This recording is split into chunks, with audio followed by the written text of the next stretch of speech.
Bukod sa lungkot dahil sa pagkamatay ng bunso at nag-iisa nitong lalaking anak, matinding galit din ang nararamdaman ni Rodaliza. Sana po mabigyan po ng hustisya yung anak ko sa ginawa nila sa anak ko. Hindi nila binigyan ng pagkakataon. Pinabayaan nilang nila sa ilog ng 3 oras. Hindi mo lang nila hinahanap kung ano nangyari. Tapos pinabayaan pa nila na nakaano lang po sa styro ng 5 oras bago dumating yung soko. Ano po sa tingin nila sa anak ko? Ano lang po, pusa o aso na binaril lang nila. Pinabayaan lang nila doon. Tao po yung anak ko. Aniya, nagpadala pa raw ito ng pera para sana sa kaarawan ng anak na nauwi lang sa panggastos sa kamatayan ng binata.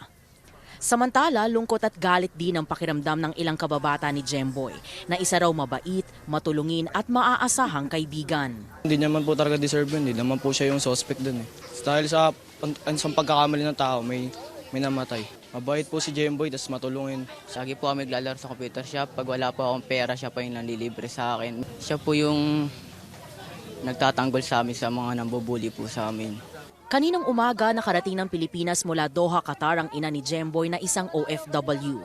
May pangamba raw nung una na hindi ito makakabalik ng bansa dahil sa kasong hinaharap sa Qatar. Siya po ay na-deploy ng isang lisensyadong ahensya. After 9 months, dineclare po niya siya na hurob, no? Dahil nga nireklamo siya na absconding.